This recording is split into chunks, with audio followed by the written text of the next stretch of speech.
तो एक व्यास जी हुए कन्नौज में, उनका नाम था श्री पद्मनाभ। क्या नाम था? बहुत सुंदर कथा करते थे। हजारों लाखों की तादाद में लोग उनकी कथा सुनकर के अपनी शंकाओं का समाधान और परमानंद की प्राप्ति करते थे। परंतु उनके चित्त में इच्छा प्रकट हुई कि मैं सबका समाधान करता हूं, मेरा समाधान कौन करे। कई बार बंधुओं, कथा कहने वाले सबके समाधान करते, पर उनके चित्त में भी इच्छा होती है कि हम भी कहीं किसी गुरु आश्रय में जाएं जो हमारा समाधान करे। और एक बात बताएं, वक्ता अगर इस प्रकार की वृत्ति रखता है उसको अहंकार कभी नहीं हो सकता। नहीं तो इस व्यासपीठ पे अहम बहुत जल्दी आ जाता है। इतने लोग प्रणाम करते हैं, इतने लोग वंदन करते हैं, इतने लोग सब आगे पीछे घूमते हैं, सब करते हैं, तो अहम आना बहुत स्वाभाविक हो जाता है। लेकिन व्यासपीठ पर बैठा वक्ता भी अपने ऊपर किसी आचार्य को मानता है और उनके सदा शरणागत में रहता है, तो उसके अंदर अहम नहीं आ सकता। तो श्री पद्मनाभ व्यास जी ने मन में विचार किया कि पद्मनाभ दास जी ने कि मैं किसके आश्रय में जाऊं, मेरा समाधान कौन करे। इसी भावना से कथा कहते थे कि हे भागवत जी, आप कृपा करो कि मेरे समाधान करने वाले गुरु भी आवे। तभी कन्नौज में श्रीमद वल्लभाचार्य महाप्रभु जी का आगमन हुआ। बंधुओं, श्रीमद वल्लभाचार्य जी कौन है? भगवान के मुख का अवतार हैं। ठाकुर जी की प्रत्येक वस्तु अवतार धारण करती है। आप कहेंगे क्यों? उनको आवश्यकता क्या है? भगवान के कंगन भी अवतार लेते हैं, भगवान का मुकुट भी अवतार लेता है, ठाकुर जी की वंशी भी अवतार लेती है, ठाकुर जी की पीतांबरी भी अवतार लेती है। ये सब भी आचार्य रूप धारण करके आते हैं। कहां तक कहूं, ठाकुर जी के अश्रुबिंदु भी अवतार लेते हैं। क्यों? क्योंकि सब लोग इधर देखो, अति सामीप्य में वैल्यू नहीं होती। ठाकुर जी के जितने भी आयुध हैं, ठाकुर जी के जितने भी श्रृंगार हैं, स्वयं ठाकुर जी का मुखमंडल, हस्त कमल, चरण कमल, ये सब भी विचार करते हैं कि हम ठाकुर जी के इतने समीप रहते हैं कि ठाकुर जी को सामने से देखने का अनुभव हमको नहीं हो पाता। अब विचार कीजिए, भगवान के मुखमंडल को ही इच्छा हो रही है कि मैं भी ठाकुर जी के मुखमंडल को देखूं। कैसे देख सकते हैं? प्रतिबिंब में ही देख सकते हैं। तब भगवान के मुखमंडल ही श्रीमद महाप्रभु जी के रूप में प्रकट हुए। मतलब महाप्रभु वल्लभाचार्य जी का दर्शन जिन्होंने किया, उन्होंने साक्षात ठाकुर जी के मुख का दर्शन किया। तो महाप्रभु जी प्रकट हुए। यशोदा जी का अवतार भी माना जाता है, श्री यशोदा जी के भाव से, पर गोसाई जी में यशोदा जी के भाव ज्यादा अनुभव होते हैं। गोसाई श्री विठलनाथ जी महाप्रभु जी के पुत्र।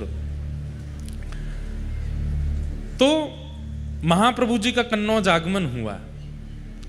तब पद्मनाभ दास जी उनकी कथा सुनने के लिए गए। तब कथा में जैसे ही एक बात आप अनुभव करेंगे, कथा का एक स्वरूप होता है, जिज्ञासा लेकर के घर से चलिए कि मुझे इस बारे में जानना है।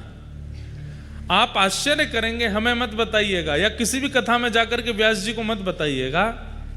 आप जिज्ञासा लेकर के कथा में आइए, किसी ना किसी रूप में ध्यान से सुनिएगा, आपकी जिज्ञासा का समाधान अपने आप व्यासपीठ दे देगी।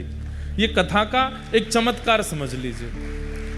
यहां जिज्ञासा लेके बैठे, पर हां, जिज्ञासा के रूप में ये नहीं होना चाहिए कि मेरा ब्याह कब होएगा, या मेरी पत्नी मोते लड़ना बंद कब करेगी, मेरे बच्चे मेरी बात कब मानेंगे। संसारी भावना नहीं, जिज्ञासा होनी चाहिए आत्म कल्याण की।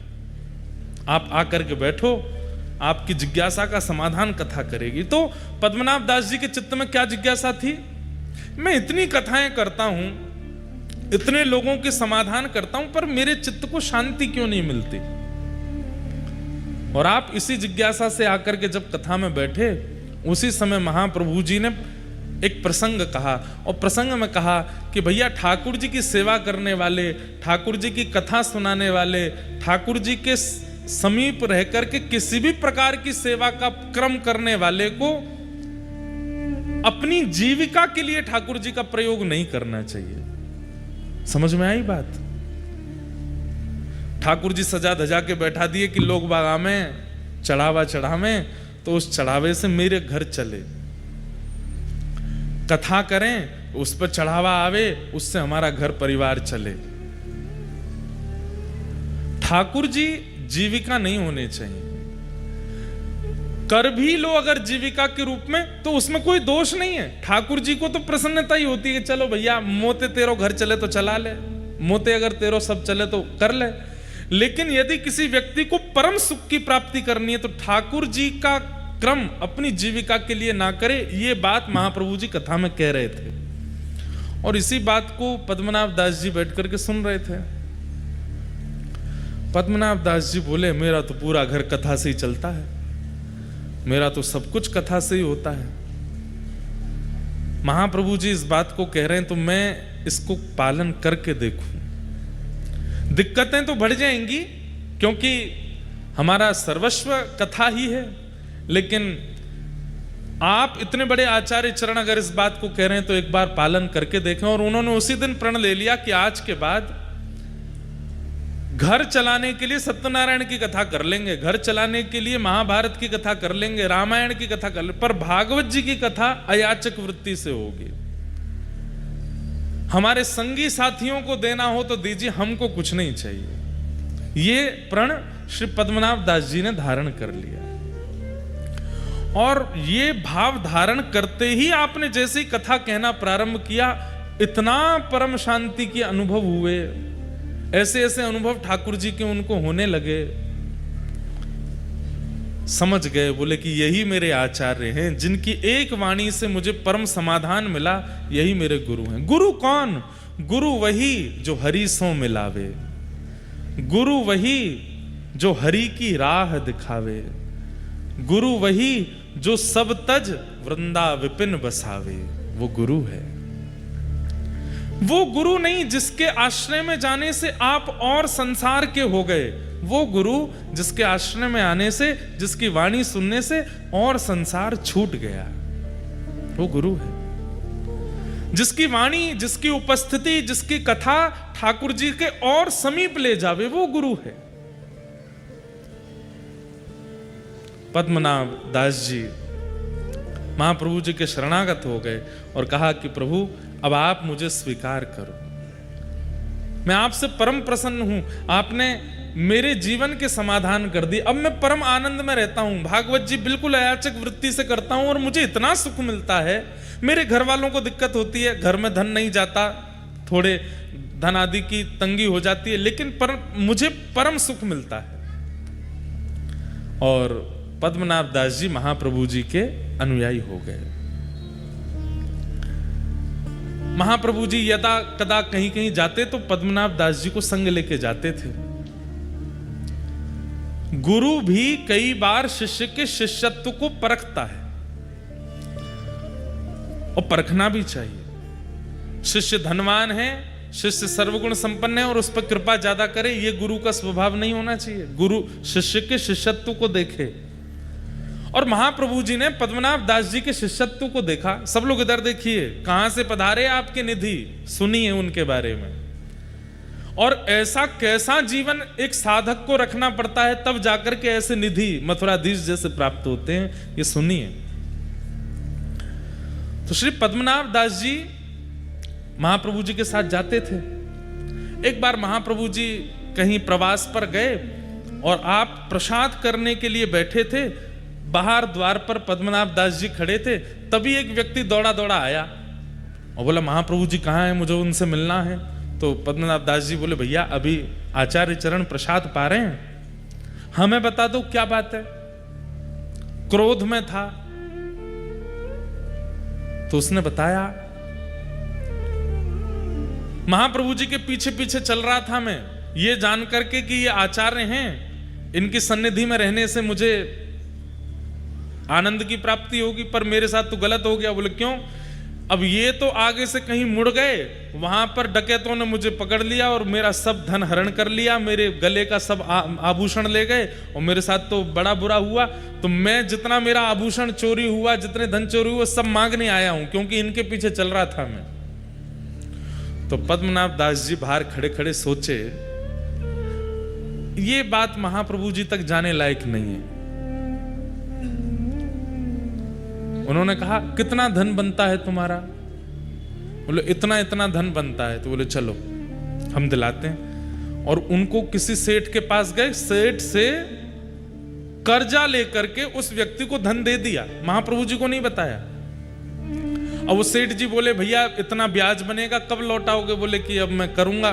खुद तो नियम धारण कर चुके थे कि बिना धन के कथा करनी है, और कोई कुछ आता नहीं था, धन कहां से आवे, वापस कैसे लौटा मैं? तब एक राजा आपके पास आया कि मुझे आपसे कथा सुननी है, आपके बारे में बहुत सुना है। तो बोले हम कथा तो करेंगे लेकिन दक्षिणा नहीं लेंगे।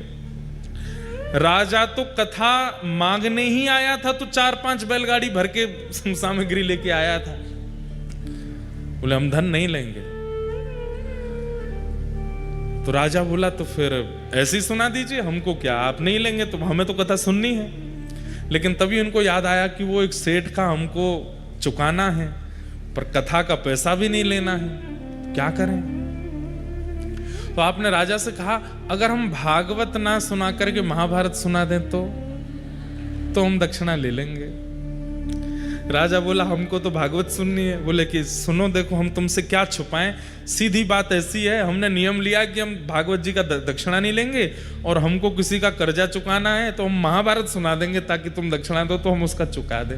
राजा इतना आनंदित हो गया, आप कितने सरल हैं, महाभारत ही सुनाओ।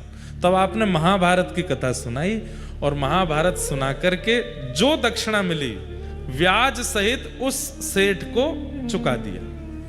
अब ये खबर अभी तक महाप्रभु जी को नहीं है कि पीछे से ही शिष्य क्या कर रहे हैं। यही तो शिष्यत्व होता है। हम लोगों का शिष्यत्व कैसा कि हम गुरु जी के चरणार विंदों में कुछ अर्पित भी करते हैं तो 5 बार तो बता देते हैं, गुरु जी वहां से बनवाए, गुरु जी ये लेके आए, या गुरुदेव ऐसे ऐसी सेवा कर रहे हैं। गुरुदेव, अरे आपसे ना पता चले गुरुदेव को, कोई और जाकर के संकेत कर दे कि गुरुदेव आपके एक शिष्य हैं, वो तो ऐसी ऐसी सेवा करते हैं, ऐसा उत्सव करते हैं, ऐसा, तो गुरुदेव को जो प्रसन्नता होगी ना, वही प्रसन्नता ठाकुर जी की प्राप्ति कराएगा। प्रयास किया कीजिए कि आचार्य हमसे रीझ हैं, हम बतावें उससे नहीं, कोई और जाके संकेत कर दे। और उसमें भी ये भावना नहीं होनी चाहिए ये गुरु जी के बहुत पास रहता है, इसके सामने करूंगा तो ये बता देगा। नहीं, आपके अंदर ये भावना ही नहीं आवे।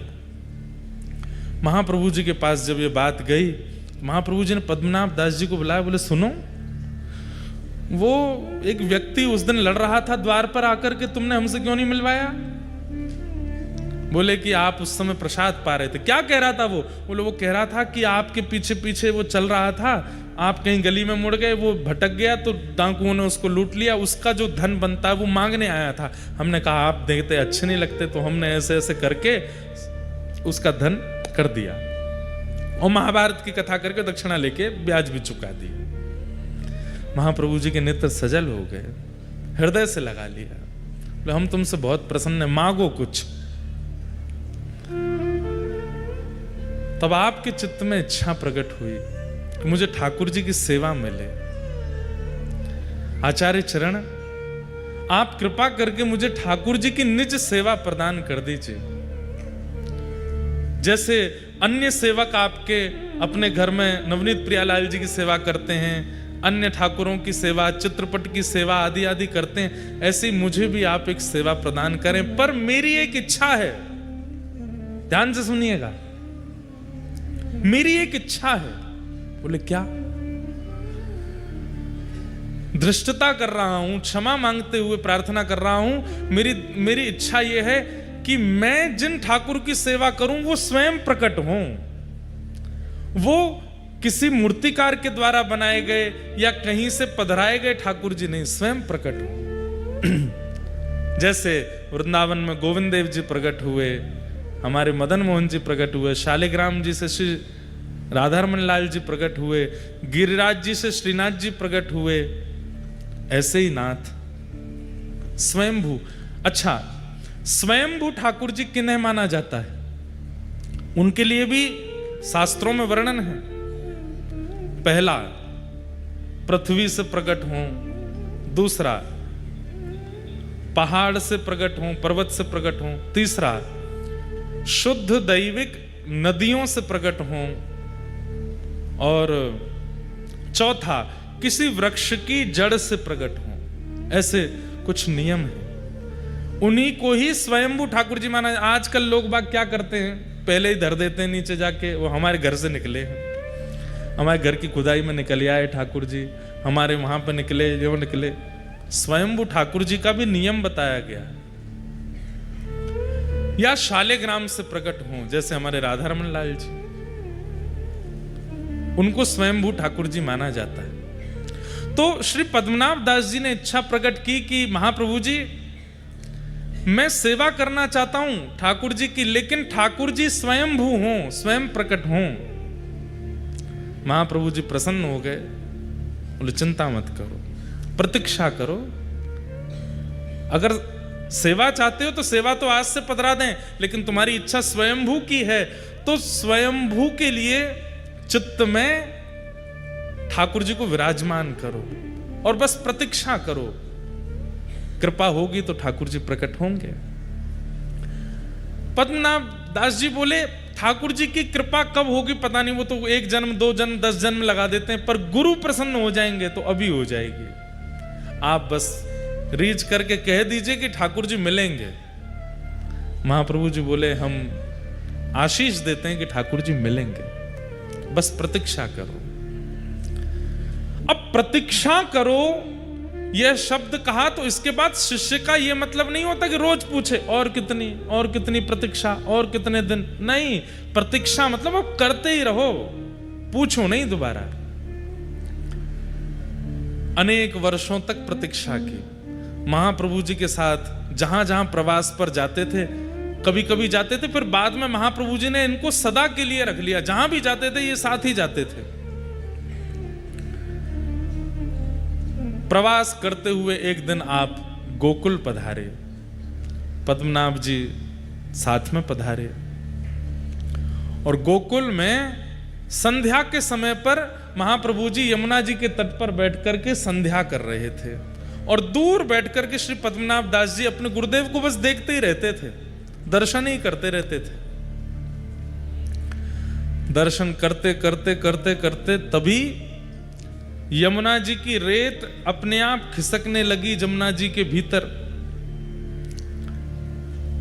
आप देख करके आश्चर्यचकित हो गए, और महाप्रभु जी की उस समय संध्या चल रही थी, संध्या का मध्यस्थ था। और तभी क्या देखते हैं कि ताल वृक्ष के समान, 7 ताल वृक्षों के समान विशाल स्वरूप ठाकुर जी का शंख चक्र गदा पद्म धारण करके प्रकट हो गए हैं। बोलो मथुराधीश की। इतने विशाल स्वरूप प्रकट हुए कि 7 ताल के वृक्ष के समान स्वरूप था ठाकुर जी का। आचार्य चरण ने देख करके तुरंत प्रणाम किया। पद्मनाभ दास जी तो देख करके हैरान रह गए, ये कितना विशाल विशिष्ट स्वरूप, अद्भुत स्वरूप के दर्शन करके आप आनंदित हो गए। तभी महाप्रभु जी ने आज्ञा की कि निवेदन कियो, जय जय, इतने बड़े बनकर के आए हो, कैसे सेवा करेंगे? नसैनी लगानी पड़ेगी मोह तक पहुंचवे के काजे। इतनो सब कैसे विस्तृत होएगा? इतना बड़ा आपको स्वरूप है, इतने बड़े मंदिर बनाने पड़ेंगे। थोड़ी कलयुग की प्रधानता है, आप थोड़ो सो नेक हम अर्चकन पर नेक ध्यान धरो और अपनो रूप नेक सूक्ष्म करो। तब वही विशाल स्वरूप छोटे से बनकर के श्री महाप्रभु वल्लभाचार्य जी की गोद में पधारे, और वही स्वरूप आज यहाँ कोटा में विराजमान। दूर खड़े खड़े नेत्र लाल हैं, नेत्रों से अश्रु गिर रहे हैं श्री पद्मनाभ दास जी के, हाथ जोड़ करके केवल कंपन हो रहा है। महाप्रभु जी मंद मुस्का करके कहते हैं, देखो तुम्हारी इच्छा आज पूर्ण भई, और तुम्हारे लिए स्वयंभू ठाकुर जी श्री मथुराधीश प्रकट हुए हैं। नामकरण कर दिया, इनका नाम क्या बोले? मथुराधीश है। तब पद्मनाभ दास जी सन्मुख आकर के बैठ गए। बोले महाराज, आपने इनका नाम मथुराधीश क्यों रखा? तब आचार्य चरण ने कहा कि देखो ये मथुरापुरी जो है ना, इसका मूल नाम मधुरापुरी है। जहां पर मधुर श्री कृष्ण का प्राकट्य हुआ वो मधुरा है, वो मथुरा अपभ्रंश होकर के और कुछ शास्त्रीय कारणों से उसका नाम मथुरा है, पर वास्तव में मधु नामक दैत्य को मारा था यहां पर, इसीलिए इसका नाम मधुरा है। और मधुरा के जो अधीश हैं वही मथुराधीश है, इसलिए इनका नाम मधुराधीश है। और आपने और निवेदन किया कि इनके स्वरूप के बारे में मुझे बताओ। तब महाप्रभु जी कहते हैं, गोद में बैठे हैं मथुराधीश जी, सामने पद्मनाभ दास जी बैठे हैं, कि तम अद्भुतम बालकमंबुजेक्षणम। ध्यान से सुनिएगा, ये मथुराधीश जी जो हैं ये विशाल विराट ठाकुर जी नहीं है। देवकी मैया के गर्भ से जब ठाकुर जी जन्मे, एक दिना के लाला जब थे श्री कृष्ण कंस के कारागृह में, तब उनका जैसा स्वरूप था वही स्वरूप है श्री मथुराधीश जी का। ये छोटे लाला ही हैं, छोटे लाला 4 भुजा वाले हैं। तम अद्भुतम बालकमंबुजेक्षणम चतुर्भुजम शंख गदायुधायुधम श्रीवत्सलक्ष्मं गलसौभकौस्तुभम पीतांबरम सांद्रपयोधसौभगम।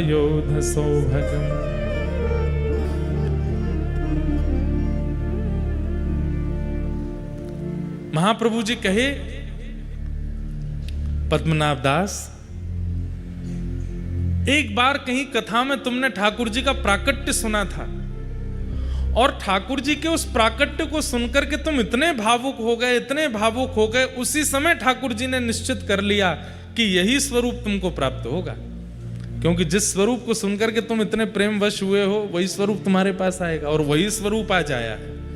देवकी मैया के गर्भ से जन्म लेते ही ठाकुर जी का जो स्वरूप है, छोटे से लाला हैं, शंख चक्र गदा पद्म हाथ में धारण किए हैं, वही लाला तुम्हारे लिए आए।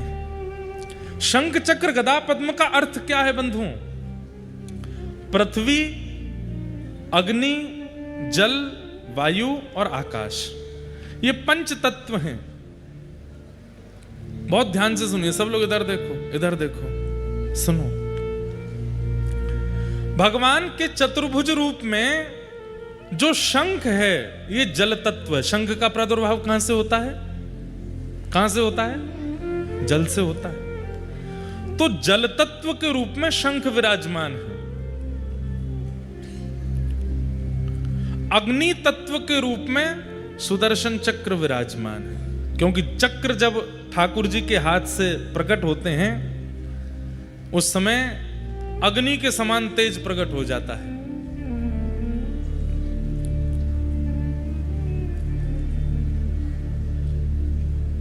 और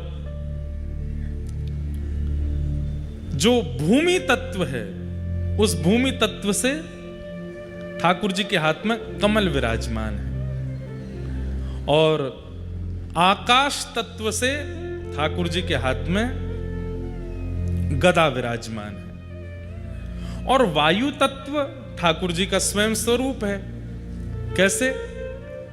कोई भक्त पुकार ले तो बूंदी में प्रकट हो जाएंगे, कोई भक्त पुकार ले तो चित्तौड़गढ़ में प्रकट हो जाएंगे, कोई भक्त बुला ले तो गोवर्धन जी चले जाएंगे। वायु के समान जो यहाँ वहां यत्र तत्र भ्रमण करते रहें।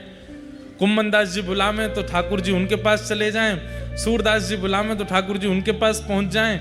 एक ही दिन में हजारों भक्तों को एक साथ वायु के समान स्पर्श करा के दर्शन कराने की क्षमता ठाकुर जी रखते हैं, इसलिए वायु तत्व स्वयं ठाकुर जी हैं। और बाकी पृथ्वी, अग्नि, जल और आकाश, इन 4 तत्वों के रूप से ठाकुर जी के 4 आयुध विराजमान हैं। लेकिन निकुंज में जब आप प्रवेश करेंगे तो निकुंज में इनका अर्थ अलग है। निकुंज में कमल जो है वो श्री जी का स्वरूप है, श्री किशोरी जी हैं। और शंख जो है वो श्री जी की प्रधान सखियां ललिता विशाखा आदि अष्ट सखियों का स्वरूप है। मतलब ठाकुर जी अपने आसपास हमें दिखाते हैं कि शंख चक्र गदा पद्म है, पर वास्तव में यहाँ श्री जी और सब प्रधान सखियां नित्य जैसे ही कपाट बंद होते हैं तो प्रकट हो जाते हैं, उनकी लीला में सहायक बन जाते हैं। तो बोले फिर गदा और चक्र किस लिए है? बोले कहीं कोई निकुंज का अधिकारी नहीं है और वो यहाँ अनुभव करना चाहे तो उसके लिए गदा और चक्र बाहर रक्षक के रूप में विराजमान होते हैं। इस प्रकार से 4 आयुध है। इस प्रकार महाप्रभु जी ने घंटों बैठ करके मथुराधीश जी को अपनी गोद में बैठा करके पद्मनाभ दास जी को प्रवचन किया। और फिर घड़ी आई, पद्मनाभ दास जी से कहा आओ और अपने ठाकुर जी स्वीकार करो। तब श्री पद्मनाभ दास जी के माथे श्री मथुराधीश जी विराजमान हुए। और जैसे ही आपने अपने घर में उनको विराजमान किया, महाप्रभु जी ने जैसे ही आज श्रृंगार में दर्शन किया श्री मथुराधीश जी का, निकल पड़े शब्द मुख से, अधरम मधुरम वदनम मधुरम, अधरम मधुरम वदनम मधुरम, नयनम मधुरम हसितम मधुरम, नयनम मधुरम हसितम मधुरम, मधुराधिपते अखिलम मधुरम। वही मधुराधीश श्री मथुराधीश आपके कोटा में विराजमान हैं। आप सबन को ऐसे मधुराधिपति अखिलम मधुरम ठाकुर जी प्राप्त है वे की बधाई हो, बधाई हो, बधाई हो। खूब खूब आपको बधाई जो ऐसे ठाकुर जी आपके नगर में विराज रहे हैं। जाए करो भैया, नित्य दर्शन करवे को नियम बन जाए तो नित्य जाओ, नित्य ना जा सको तो 2 दिना में जाओ, 2 दिना में ना जा सको तो 5 दिना में, नहीं तो हफ्ता में जाओ। हफ्ता से ज्यादा नहीं बोलेंगे, हफ्ता में तो जाना ही पड़ेगा। ठाकुर जी कृपा करके कोटा में विराज रहे हैं। ऐसी सुंदर लीला आज हमने अनुभव की।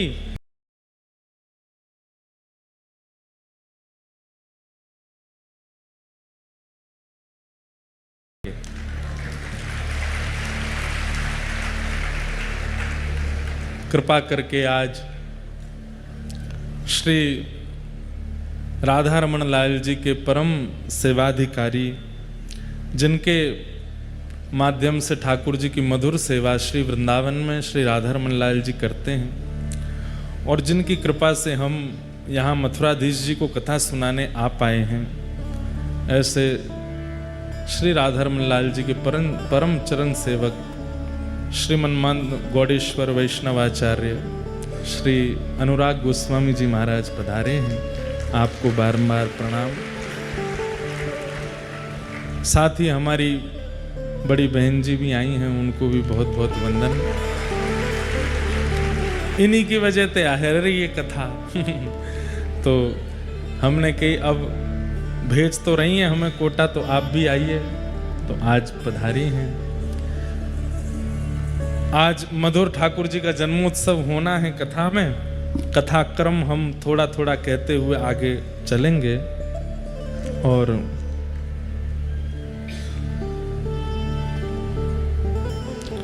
कोई कह रहे हैं कि मीराबाई के स्वप्न में ठाकुर जी से शादी हुई थी, वो वाला पद सुना दीजिए। वो तो अब विरह का भाव है। कल या परसों में मीरा बाईसा के खूब भाव सुनेंगे, क्योंकि बाईसा का भी स्थान पास में ही है, राजस्थान है। पर आज तो ठाकुर जी के जन्मोत्सव के लिए चलते हैं। देखो आ गए छतरी वाले सब खड़े हैं यहाँ पे, कथा सुनने बेचारे छतरी में खड़े खड़े अब खड़े रही हो, नंदोत्सव भी छतरी के संग ही नाची हो। जल्दी आते तो बैठने को मिल जाता, अब लेट आए तो खड़े तो होना पड़ेगा। लेकिन बड़ी कृपा है ठाकुर जी की, और संभवतः 5-6 दिन की बारिश बता रहे हैं लोग बाग तो। ज्यादा जगह का अभाव पड़ेगा तो हमारा मंच खाली है, 2-4 लोगों को यहां बुला लेंगे। ज्यादा वर्षा रही तो यजमान परिवार, एलन परिवार को तो यहीं बैठा लेंगे ऊपर, आगे वाला जगह भी खाली हो जाएगी तो 500-600 लोग यहाँ भी बैठ जाएंगे, और यही व्यवस्था हम कर सकते हैं। लेकिन अब चलो कथा में प्रवेश करें। कल हम लोग भीष्म पितामह का सुंदर भाव सुन रहे थे। भीष्म पितामह ठाकुर जी से निवेदन करते हैं कि नाथ, बंधुओं देखो, एक बात हमें समझ में आई है आज तक कथा कहते हुए, केवल भक्ति करना, केवल नाम जपना, केवल व्रत अनुष्ठान करना मात्र से ठाकुर जी की प्राप्ति संभव नहीं है। उसमें कुछ आधुनिकता होनी चाहिए, उसमें कुछ नवीनता होनी चाहिए, उसमें भाव का पुट होना चाहिए। अब आप स्तुति गाते हैं, पर स्तुति केवल गा ही रहे हैं, उसका कोई, उसमें कुछ नवीनता नहीं है, उसमें कुछ आपका भाव प्रकट नहीं है, तो फिर उस भाव से ठाकुर जी कैसे रीझें? भाई, घर में रोटी रोज बनती है, लेकिन जिस दिन जमाई राजा आते हैं उस दिन विशेष बनती है। उस दिन रोटी में घी भी बढ़िया वाला लगाया जाता है, उस दिन सब्जी में भी नमक वगैरह उस दिन कमी नहीं होती है। बाकी के दिन कभी नींबू नहीं, नमक नहीं, कभी कुछ नहीं। जमाई जिस दिन आते हैं उस दिन विशेष बनती है। बच्चों को भी रहता है, जीजा जी आते रहा करो, हमको भी बढ़िया बढ़िया खाने को मिलता रहता है। क्यों? प्रस्तुतिकरण में ही तो प्रेम होता है। अब जो माता जी रोज बनाती हैं वही उस दिन भी बना दें तो फिर क्या विशेष हुआ? मेहमान घर आए और आप वैसे ही सामान्य से घिया की तोरई की सब्जी बना दे तो वैसे बढ़िया घेरा तोरई तो वही बना दो, तो उस दिन तो कुछ विशेष बनना चाहिए ना। ऐसे ही ठाकुर जी की सेवा आराधना भी भिंडी लौकी घिया की तरह नहीं की करनी है, बस करनी है। ये नियम है, ये ऐसे है, ऐसे ऐसे करते रहो। बस नियम की पूर्ति नहीं, समय की पूर्ति नहीं करनी है। जितना नियम है, जितना समय है, उसमें कुछ अद्भुत करना है, कुछ विशेष करना है। और विशेष अद्भुत चाह करके नहीं होता। जब कथा आदि श्रवण करते करते भाव जागृत चित्त में हो जाते हैं तो अपने आप बनता है, अपने आप होने लगता है। कहते हैं यही पद्मनाभ जी ठाकुर जी को जब विराजमान किए तो अयाचक वृत्ति से तो हो गए थे पहले से ही, कुछ धन आदि लेते नहीं थे। मथुराधीश विराजमान है। अब ठाकुर जी की सेवा में तो अष्टयाम सेवा होती है, खूब रज रज के प्रसादी बनती है, खूब बढ़िया बढ़िया सामग्री बनाई जाती है, खूब बढ़िया पोशाक बनती है, तो धन की जरूरत तो होती है।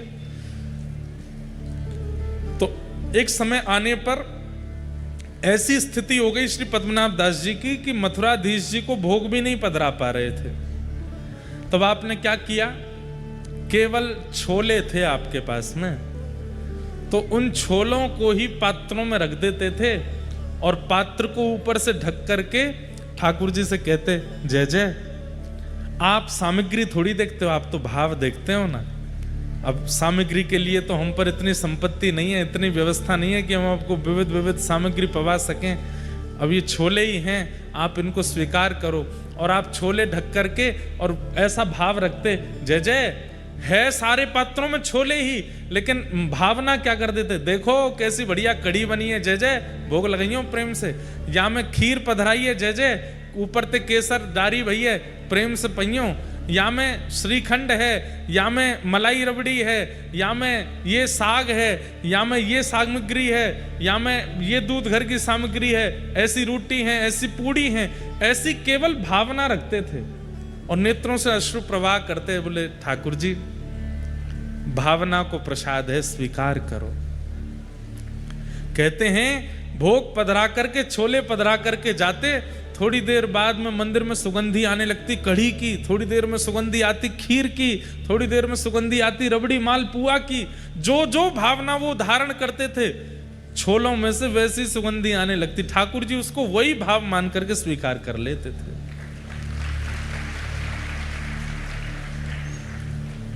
भाव बिना सब साधन झूठो, भाव बिना सब साधन झूठो, बिरथा सकल निधान, भाव के वश में है भगवान, भाव के वश में है भगवान। और हम सब प्रस्तुत करते हैं, केवल भाव ही नहीं करते। भाव की प्रस्तुति नहीं होती, बाकी सब प्रस्तुत होता है।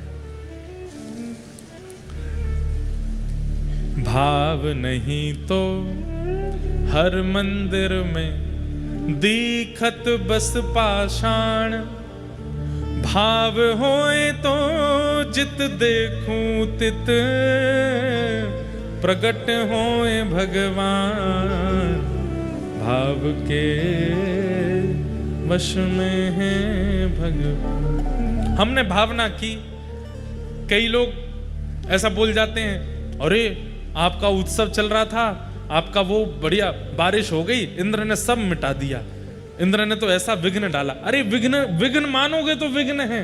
हमने क्या माना?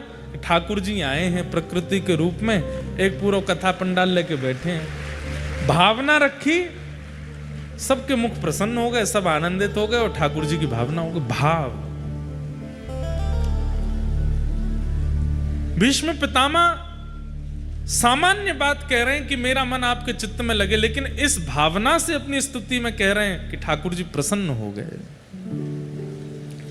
भीष्म पितामह की स्तुति सुनकर के ठाकुर जी अत्यंत प्रसन्न हुए, अत्यंत आनंदित हुए।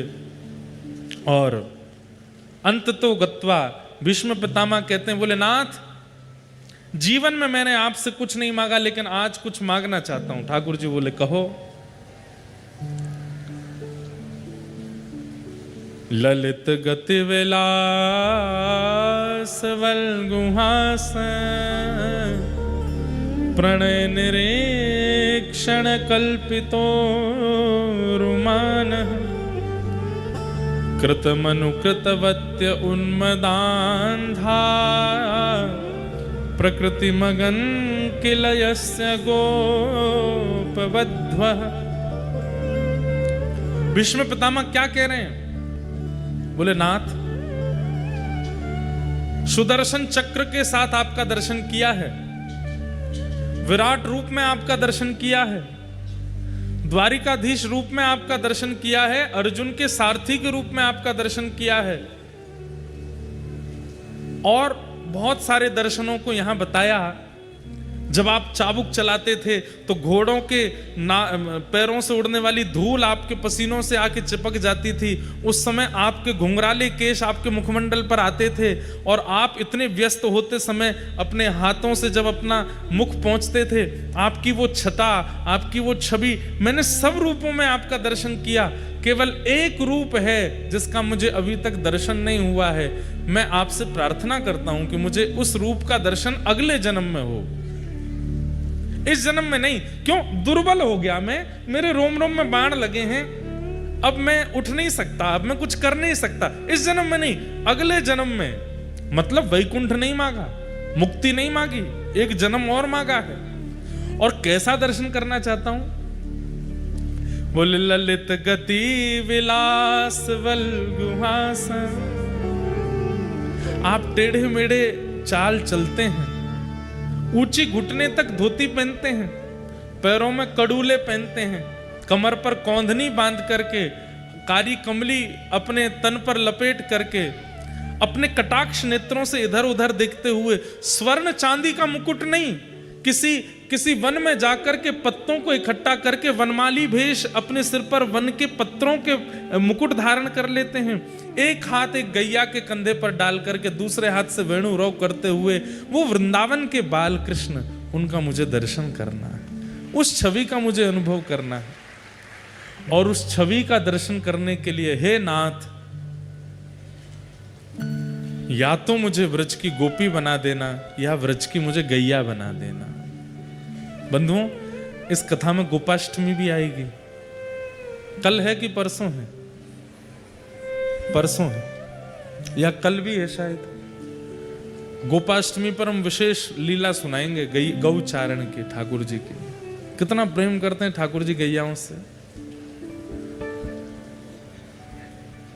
आज भीष्म पितामह कह रहे हैं महाभारत का सबसे श्रेष्ठ योद्धा है भीष्म पितामह। इनको बाणों की सैया पर ही इसीलिए डाला गया कि एक अंग भी इनका अगर रह गया तो ये महाभारत युद्ध पांडवों को जीतने नहीं देंगे, इसलिए रोम रोम में बाण लगा है। भले ही कौरव पक्ष के हैं, लेकिन उनके चित्त की भक्ति, ऐसी भक्ति किसी में नहीं है पूरे महाभारत के पात्रों में जैसी भीष्म पितामह में। ठाकुर जी से कह रहे हैं नाथ मुझे आपकी उस छवि का दर्शन करना है। कौन सी छवि? सूरदास जी कहते हैं शोभित कर नवनीत लिए। सुबह सुबह आज दर्शन किए जिस छवि के। बंधुओं, अब हमारे मूर्तिकार भाई बंधु ऐसे छवि बनाने लगे हैं ठाकुर जी की। वास्तव में वो छवि पता है कैसी है? मूल छवि ऐसे है, एक हाथ नीचे है, दो घुटने हैं और नवनीत बिल्कुल थोड़ी के नीचे ही है। ऐसे छवि है ठाकुर जी की। ये छवि है श्री नवनीत प्रियालाल जी की। अब लोग उनको लड्डू गोपाल कहते हैं। वो लड्डू नहीं है हाथ में, वो मक्खन है, वो नवनीत है। अरे लाला के दांत नाए निकले हैं, घुटमुन चलने वाले बालक के दांत निकल आते हैं, वो लड्डू कैसे खाएगा? वो तो नवनीत ही खाते हैं, वो तो मक्खन ही खाते हैं। वो नवनीत प्रियलाल हैं, मक्खन गोपाल कह लो। लड्डू गोपाल तो चलो अब उसको हम गलत नहीं कहेंगे कि वो गलत है। ऐसा मान लो कि जिनके लड्डू जैसे गाल हैं वो लड्डू गोपाल, लड्डू जैसे हाथ है, लड्डू जैसे पाँव है, लड्डू जैसे है वो लड्डू गोपाल। लेकिन हाथ में लड्डू नहीं है, हाथ में तो मक्खन है। इस छवि का सबसे पहले वर्णन किसने किया? सूरदास जी ने। गाइए मेरे साथ। शोभित कर नवनीत लिए, शोभित कर नवनीत, शोभित कर नवनीत लिए, शोभित कर नवनीत लिए। कैसे हैं? घुटरुन चलत रेणुतन मंडित, घुटरुन चलत रेणुतन मंडित, घुटरुन चलत रेणुतन मंडित, घुटरुन चलत। और कैसे हैं? मुख दधि लेप किए, मुख दधि। बंधुओं, इस छवि का चिंतन करो। शोभित कर हाथ में नवनीत लिए, घुटरुन चलत। अब इसमें एक बात है, कभी एकांत में करके देखना। इधर देखो सब लोग, एक हाथ ऊपर उठा लेना, दोनों घुटने नीचे टेक करके, और एक अब चल के देखना। चल पाओगे आप? लेकिन ठाकुर जी चल रहे हैं तो कैसे चल रहे हैं? 3 व्हीलर बन गए ठाकुर जी। अब भाई एक हाथ तो ऊपर है ना, तो ऐसे लुढ़क जाते हैं बीच बीच में, तो ये कोहनी नीचे टेकते हैं और फिर चलते हैं ऐसे कोहनी से। मक्खन नीचे नहीं आवे। कह रहे हैं सूरदास जी, बोले मुख पे मट्टी लग गई है, पूरे तन पे मट्टी लग गई है। क्या कह रहे हैं? घुटरुन चलत रेणु तन मंडित, पूरा तन रेणु में हो चुका है, लेकिन हाथ के मक्खन पर एक बिंदु आनी नीचे। कितना प्रेम करते हैं ठाकुर जी मक्खन से। जे ना गंदो है जाए खाऊं गोया को। अच्छा, खा क्यों नहीं रहे? कोई एक प्रिय स्थान है ठाकुर जी का, वहां जाके ही खाएंगे। सब जगह बैठ के नहीं खाऊंगा, एकांत में बैठ खाऊंगा, कहीं दाऊ दादा आके छीन नहीं ले। शोभित कर नवनीत लिए, शोभित कर नवनीत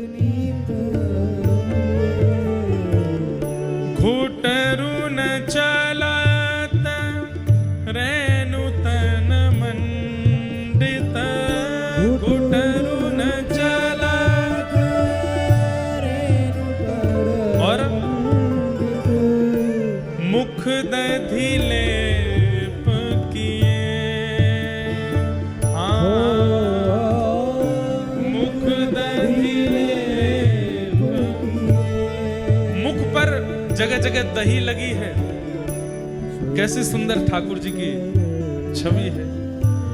चारू कपोल, चारू कपोल, कपोल मतलब गाल, चारू कपोल लोल लोचन, चारू कपोल लोल लोचन। गोल गोल गाल हैं और बड़े बड़े नेत्र हैं। लोल लोचन मतलब लुभाने वाले ऐसे नेत्र हैं ठाकुर जी के कि जब चल के इधर उधर देखते हैं तो आकर्षण बनता है उन नेत्रों की ओर। चारू कपोल लोल लोचन, चारू कपोल और गोरोचन तिलक किए।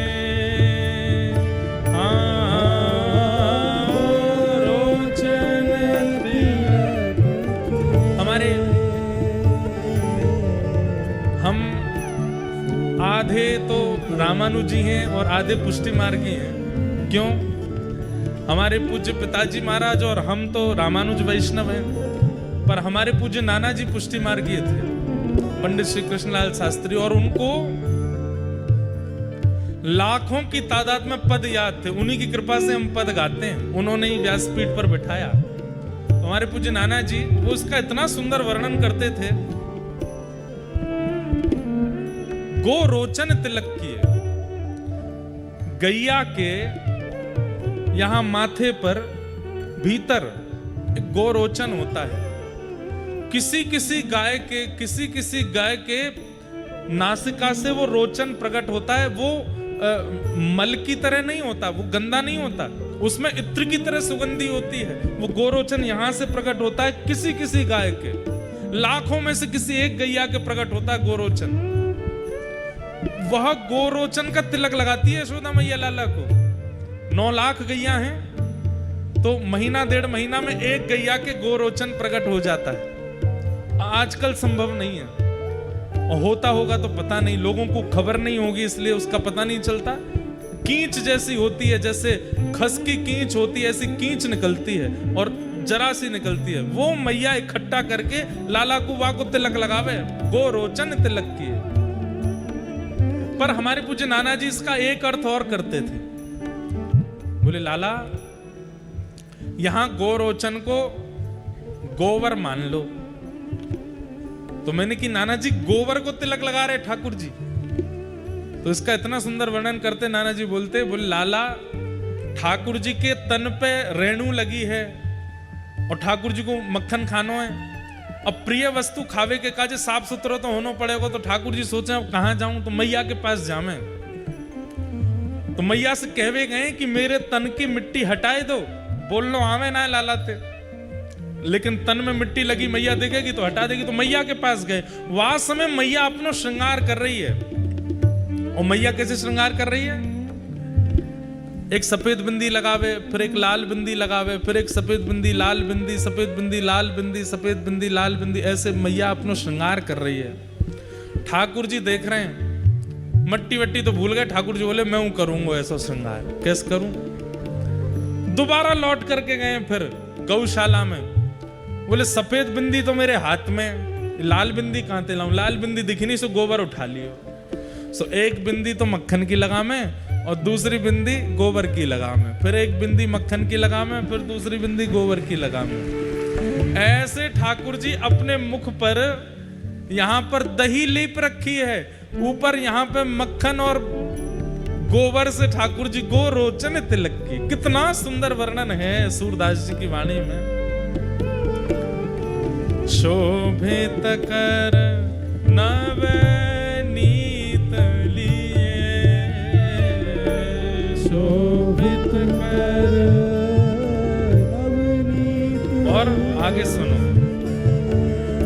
लट लटकनी मनुमत मधुप गण, लट लटकनी मन मत मधुप आप लोगों को डर लग रहा हो का बारिश फारिश को? यहाँ देखो, अरे इतकू देखो, प्रेम तो सुनो, कितनी सुंदर लीला चल रही है। विशेष रूप से आगे वाले आप लोग ज्यादा ध्यान से सुना करो, पीछे वाले तो हिलते डुलते ही नहीं है।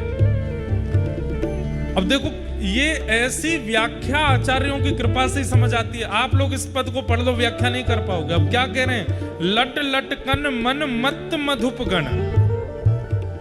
बोले ठाकुर जी के जो घुंघराले केश हैं, वो यहाँ पर जो चोटी बनी है वहां में से निकर निकर के नेक नेक बाहर आ गए। तो एक लट यहाँ ते आई है, एक लट यहाँ ते आई है, एक लट यूं आई है। तो ठाकुर जी बीच बीच में अपनी लटन को संवार रहे हैं। सूरदास जी कह रहे हैं कैसा लग रहा है? बोले ऐसा लग रहा है कि मानो जैसे किसी नील कमल के ऊपर बहुत सारे भौरे मंडरा रहे हो। लट लट कन मनु मत मधुप गण, लट लट कन मत मधुप गण। माधक मधु ही पिए। मादक मधु। मानो ऐसा लग रहा है ठाकुर जी, हमारी किशोरी जी जो हैं ये गुलाब कमल है और ठाकुर जी नील कमल है, नीले कलर के, नीले नीले हैं। तो नील कमल पर मानो इतने सारे केश के रूप में मानो भौरे मंडरा रहे हैं और मंडरा करके मत उसमें से मधु को पी रहे हैं। आहा। और कठुला कंठ वज्र के हिरी नख, कठुला कंठ। एक श्रृंगार में एक आपने देखा हो, ठोस सोने का एक श्रृंगार होता है, वो केवल ऐसे पहन लिया जाता है, उसको कठुला कहते हैं। और कठुला के नीचे ठाकुर जी कह रहे हैं मैं तो भीतर ही आऊंगा पंडाल में।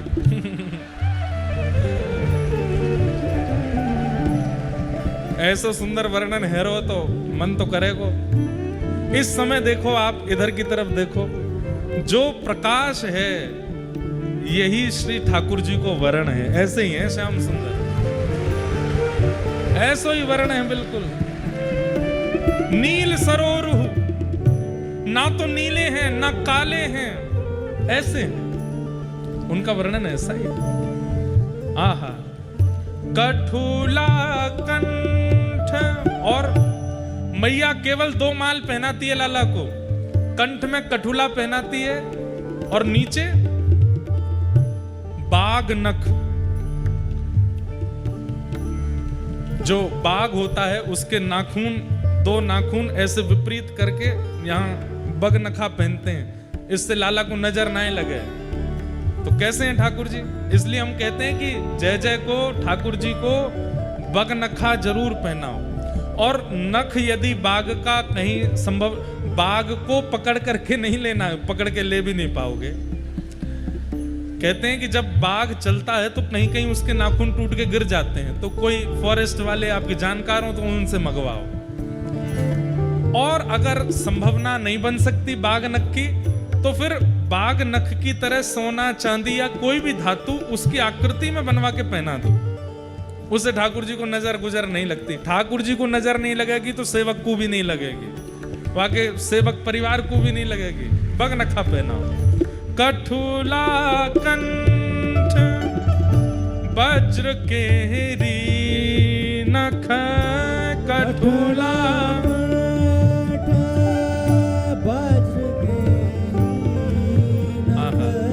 राजत रुचि रहिए। राजत रुचि रहिए। धन्य सूर एको पल इह सुख, धन्य सूर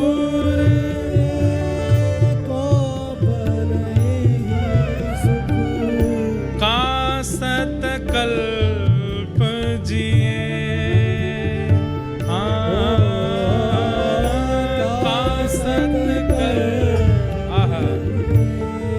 देखो क्या कह रहे हैं सूरदास जी, धन्य सूर एहो पल एहि सुख का। बोले एक क्षण के लिए जो ये ठाकुर जी मुझे दिख रहे हैं, हाथ में नवनीत है, मुखमंडल पर सुंदर गोरोचन का तिलक है, गालों पर दही लगा रखी है, केश आकर के इनके मुखमंडल को घेर रहे हैं, कंठ में कठुला और बगनखा पहना हुआ है, घुटमुन चल रहे हैं, नीचे कुछ पहना नहीं है। आज हरि देखे नंगम नंगा डोल रहे, बस वस्त्र के रूप में रज ही लगी भई है तन पे। सूरदास जी कह रहे हैं ये एक पल के लिए दिखने वाले ठाकुर जी के स्वरूप के बाद 100 साल जीने का किसका मन करेगा? हमारे प्राण तो अब ही चले जाएं। हे धन्य सूर एको पल दृष्टि सुख, धन्य सूर एको पल दृष्टि सुख, तासत कल्प जिए। तासत कल्प जिए, शोभित कर नवनीत लिए, शोभित कर नवनीत लिए, शोभित कर नवनीत लिए, शोभित कर नवनीत लिए। बोलो बाल गोपाल लाल की। जिनके घर पे नवनीत प्रिया लाल लड्डू गोपाल विराज रहे हैं, रोज ये पद गानो चाहिए ठाकुर जी के आगे, और इसी भाव से दर्शन करना चाहिए। श्रृंगार करने के बाद जब ठाकुर जी को देखो, कभी कभी ठाकुर जी को गौशाला ले जाया करो, और नहीं जा सके गौशाला तो गौशाला ते नेक रज, नेक गोबर, नेक मटका में दही, नेक मक्खन लियाया करो, और दोपहर में राजभोग करावे के बाद नेक नेक लेप दे करो, यहाँ यहाँ लगा दिया थोड़ी देर, बस एक अपने दर्शन के लिए थोड़ी देर देखने के बाद में नेक बलियां लेके फिर पहुंच के बैठा दो, अब ठीक है हमने कर लिए दर्शन। कितनी सुंदर झांकी। भीष्म पितामह कहते हैं, ललित गति विलास वल गुहास, प्रणय निरीक्षण कल्पितोरुमान, कृतमनुकृतवत्य उन्मदान्ध, प्रकृति मगन किल यस्य गोपवध्व। जिस प्रकार गोपियों को आपका दर्शन होता है, ब्रज रानी यशोदा जी को आपका दर्शन होता है, नंद बाबा को आपका दर्शन होता है, वो दर्शन मुझे लाभ नहीं मिला नाथ, कृपा करके अगले जन्म में मुझे ब्रज की गोपी बना करके भेजना, ताकि मैं भी दही मत करके मक्खन निकाल के धरूं और आप मेरे घर आओ, वाकु चोरी करवे के काज। ये भीष्म पितामह मांग रहे हैं ठाकुर जी से।